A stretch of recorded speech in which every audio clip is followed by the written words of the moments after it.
Moi j'ai eu un papa qui était pas content que je sois une fille et donc j'ai toujours trouvé ça hyper injuste. J'ai jamais compris pourquoi c'était moins bien d'être une fille.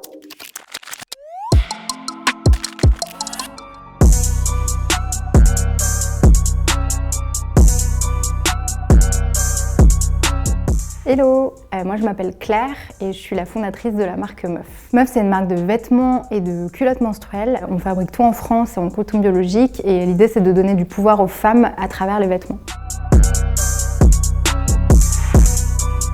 Alors Meuf, c'est une marque qui a 4 ans et au début donc j'ai démarré seule et je voulais un peu changer le rapport qu'on pouvait avoir aux vêtements en tant que femme. En général, on fait attention à quelle heure on va rentrer, qui on va voir dans la journée parce que ça change notre façon de nous habiller, même si c'est pas normal qu'on doive faire cet effort. Aujourd'hui, c'est malheureusement le cas. Et je trouvais ça chouette de se dire, ok, on peut ouvrir son armoire et décider de vouloir dire quelque chose, de faire passer un message ou alors de porter quelque chose qui va nous donner de la force. Et donc c'était vraiment ça l'idée. La baseline, c'est ouvre ton armoire, prend du pouvoir. Je suis engagée depuis très longtemps. Enfin, je pense que c'est un truc vraiment qui vient de l'enfance aussi. Moi, j'ai eu un papa qui était pas content que je sois une fille et donc j'ai toujours trouvé ça hyper injuste. J'ai jamais compris pourquoi c'était moins bien d'être une fille. Donc voilà, je pense que ça vient vraiment de là. Et ensuite, voilà, comme tout le monde, j'ai fait face à plein de situations sexistes, que ce soit à l'école, au collège, avec les profs, avec les autres élèves, etc. Et donc au fil du temps, voilà, j'ai été de plus en plus engagée et j'ai pu mettre le mot féministe là-dessus aussi parce qu'évidemment, à 5 ans, je connaissais pas ce mot. Mais donc voilà, tout est parti un peu de là et ensuite j'ai cherché à concilier en fait mon travail avec mon engagement et je suis très contente de ça, quoi.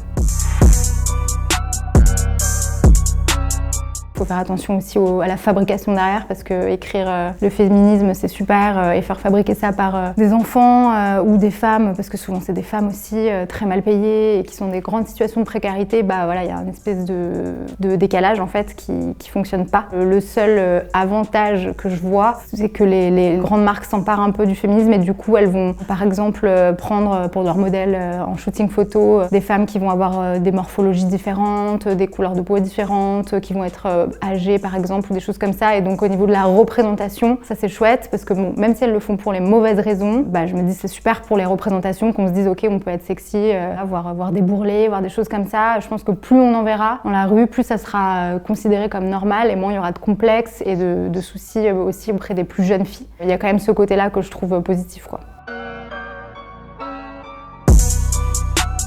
J'ai écrit un livre qui s'appelle Meuf. C'est 7 chapitres où je raconte mon histoire et vraiment d'où vient mon engagement à travers 7 thèmes. Donc je parle de qu'est-ce que c'est être une meuf pour moi, je parle d'IVG, je parle de violences sexuelles, je parle des règles, je parle de sexualité, je parle des injonctions et je parle de liberté. Et à chaque fois je parle vraiment de moi, de ce que j'ai vécu. Puis ensuite j'élargis, il y a des témoignages aussi de la Meufia qui est donc la communauté de meufs. Et il y a aussi des statistiques, etc. J'ai essayé d'en faire quelque chose d'assez complet pour que ce soit accessible un peu à tous et à toutes. Et il y a aussi des témoignages d'hommes. Je trouvais ça intéressant de leur poser des questions sur tous ces sujets. Moi, ça m'intéressait à titre personnel, donc je suis partie du principe que ça devait forcément intéresser d'autres gens. Et je pense que c'est chouette de pas les exclure de nos combats, même si effectivement c'est pas le leur. Je pense que c'est important qu'ils s'y intéressent. Je me dis que s'il y a un livre où il y a des mecs, ça peut aussi pousser des mecs à le lire et du coup voilà que les messages passent plus facilement, quoi.